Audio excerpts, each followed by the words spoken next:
The Korea AeroSpace Administration officially opened its doors earlier on Monday in Sacheon City in Gyeongsang-namdo Province with a pledge to promote private sector-led ventures into space. Accordingly, on this edition of Issues and Insiders, we cover this new administration's space agenda and more.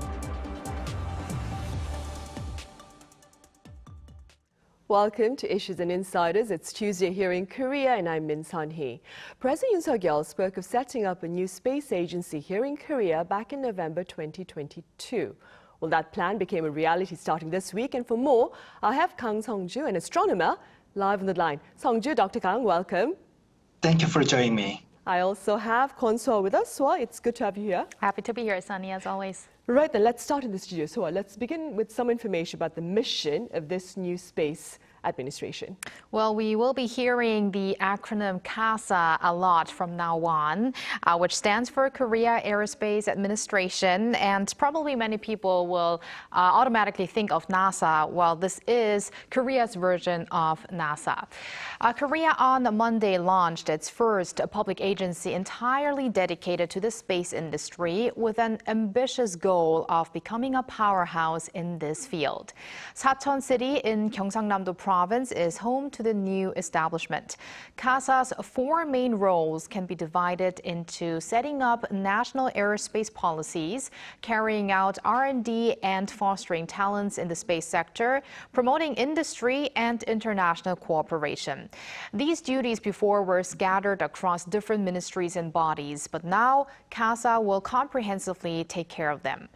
Another big responsibility of the agency is to support the private sector to lead development in the field of space.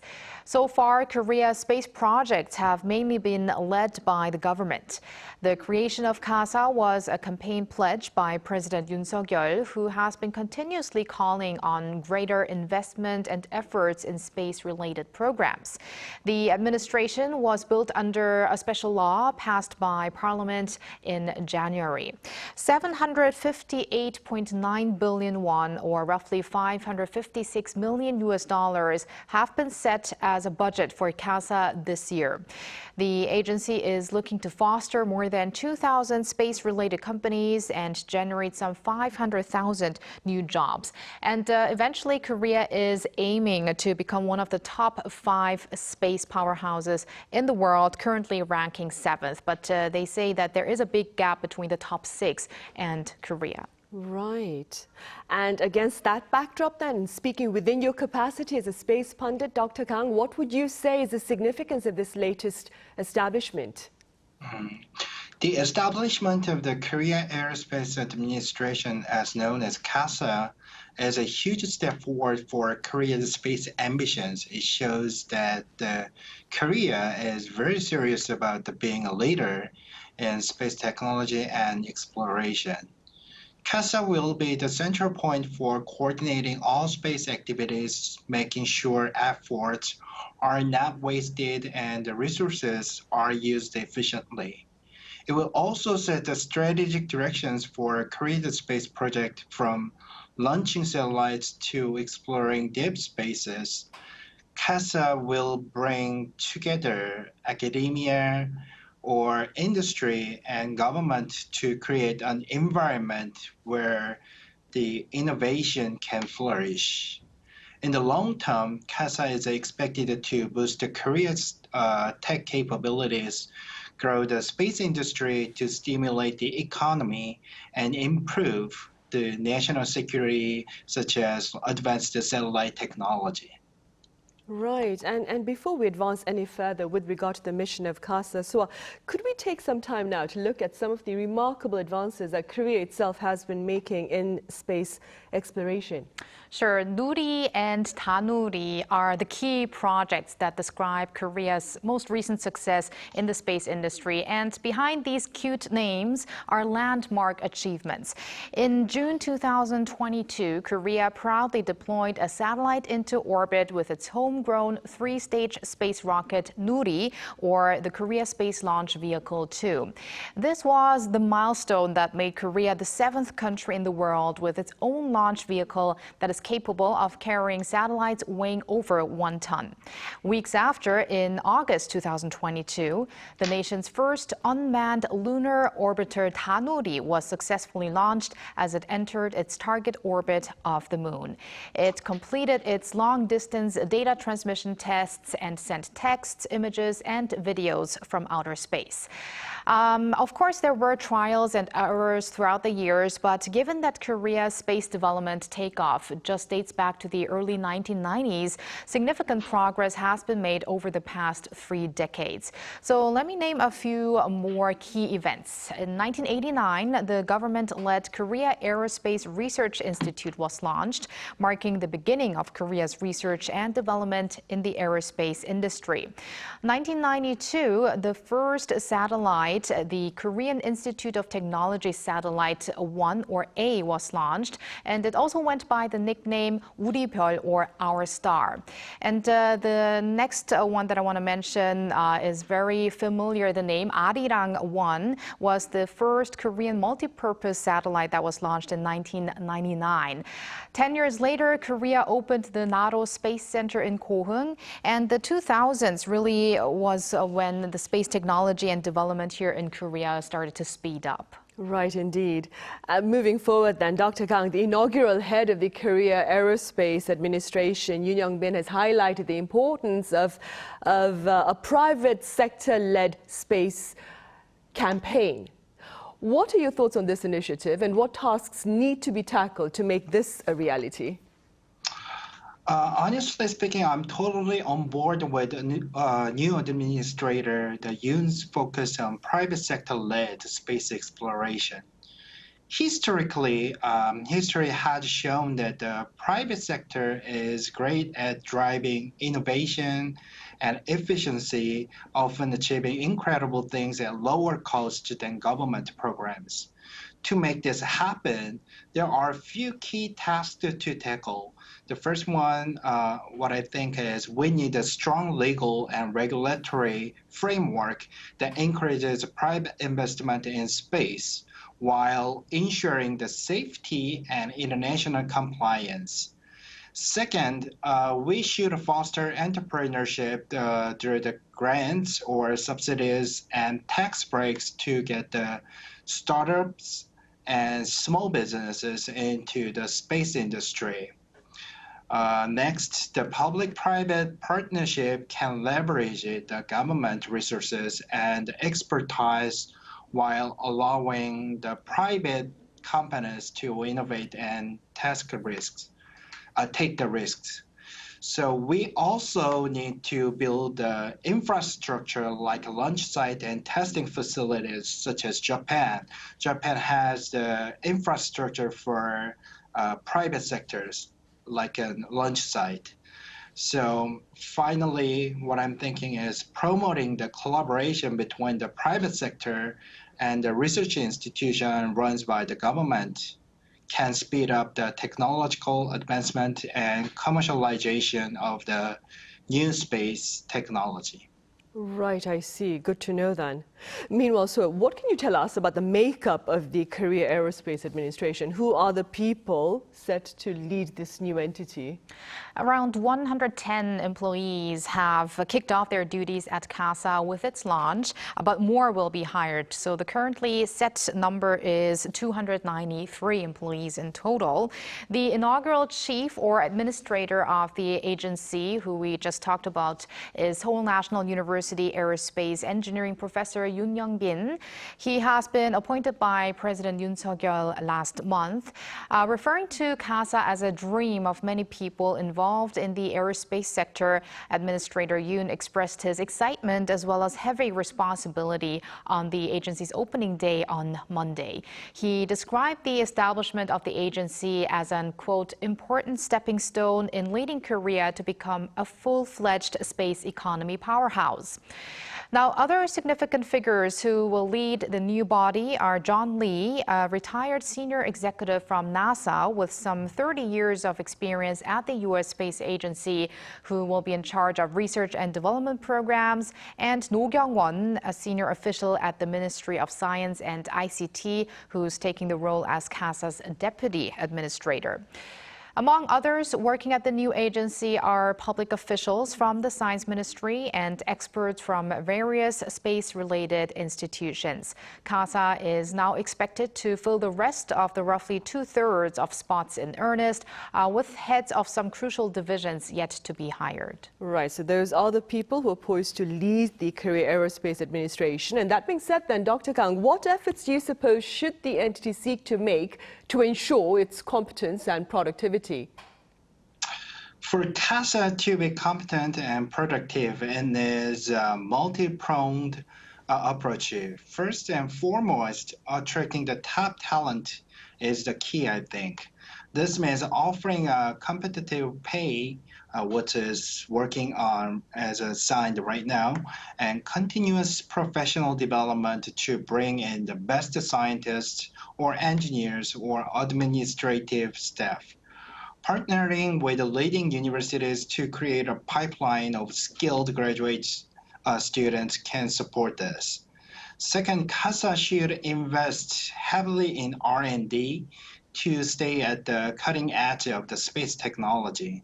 This means setting up state-of-the-art research facilities and fostering a culture of innovation. Next one is, I think the KASA must set clear, measurable goals and timelines for its individual project to stay focused and driven.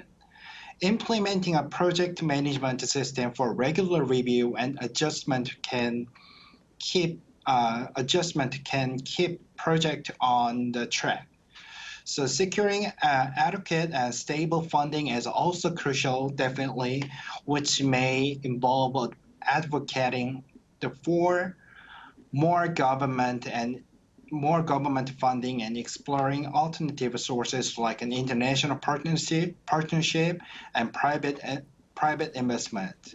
Lastly, the promoting a collaborative environment within KASA and with external partners such as in other institutions or the academia or any other external partners can boost up the productivity through the open communication and share the vision. Right, Dr. Kang, as you mentioned, the Korea AeroSpace Administration has also spoken about the importance of setting up partnerships with its foreign counterparts. What would you say is the importance of such collaboration? And do you see very active exchanges between Korea and its global partners on the space front moving forward? Yes. The collaboration is absolutely essential in space ventures because of how complex, expensive, and risky space missions are. By partnering with other countries, Korea can share the financial burden and tap into a diverse pool of the knowledge, technology, and expertise. This collaboration approach not only reduces the risk, but also speeds up the innovation by combining different strengths and perspectives. Danuri is a very good example of this, I believe. Joint mission can lead to breakthrough in satellite technology, space exploration, and scientific research that would be tough for a single nation to achieve alone. I expect Korea to actively cooperate with its global partners, especially countries with established space programs like US, Europe, or Japan. These partnerships can take various forms like joint missions, technology transfer agreements, or the collaborative research project. Engaging in international space forums and other organizations can also help Korea align with global standards and practices, further enhancing its capabilities and reputation in the space community. Right. And speaking about the space community, so what can you tell us about some of the planned missions for the near future? Sunhee, in the nearest future, we're expecting the fourth launch of the domestically grown space rocket Nuri in the second half of 2025. Earlier, I mentioned the successful landmark 2022 launch, which was the second round. But just last year in May, we also had the third round with the first ever proper mission completed, putting 8 practical satellites into orbit. So the fourth mission is to send next generation mid-sized satellites into space, and with that, to stabilize Nuri's performance and step up its mission completion capabilities. Also, in 2026 and 2027, microsatellites are scheduled to be launched under the Nuri program. Going a few more years ahead, what the government had previously announced as well, but what's now become a concrete role by KASA as well, is the plan to land a domestic spacecraft on the moon's surface in 2032. A little more into the future, Korea is also aiming to explore Mars in 2045. Why 2045? That date coincides with Korea's 100th anniversary of its Liberation Day. Next generation rockets are also in development, with plans to be launched starting in 2030. Now, Sunhee, just briefly before the program, we talked about what we're personally looking forward to. Actually, I come to think of, I have a trip on the moon on my bucket list. So maybe I could do that from here in Korea and not have to go travel to other countries where such space travel is already possible. Right, a commercial trip to the moon then. And Dr. Kang, this is an impromptu question, but when do you suppose that is, will Korea perhaps be able to ensure commercial trips to the moon for its people? I think for the South Korea, for the international, I think it won't be a long time. I think probably 2040s or something like that, and I think sometime soon will be the best time for learning the sending of people to the space exploration, like a space trip. And right now, a lot of people are just having a lot of money to spend a space trip. But I think the price will go down as the space technology will advance, and then soon enough, I think, probably, right. I think 2040s or so. Making it more affordable for us all then. Right. Exactly. Great to hear that. Right. And that's one of my bucket list as well. Right. Good to know. All right, Dr. Kang, Korea, it hopes to play a leading role, of course, in space exploration in the years ahead. That being said, what policies do you propose to facilitate this particular goal? For Korea to become a leader, one of the leading players in space exploration, several comprehensive policies, I think, need to be put in place. The first one, increasing government investment in space R&D is very, very essential, and as well as education. This includes funding for missions and projects, as well as the building and maintaining necessary infrastructures like a launch site, research labs, and testing facilities. Actually, the testing facility is very important. And the second one is creating a favorable regulatory environment that supports innovation while ensuring safety and international compliance is very crucial. This means policy that make it easier for private companies to enter the space sector, protect intellectual property, because this technology has to be developed by each own country, not very exchangeable. Third one is promoting public-private partnership can leverage the strength of the both sectors. I mean, the space, the government-led and the private-led. The government can provide funding and strategic directions, while private companies drive innovation and efficiency has to be developed because they have to make the money anyways.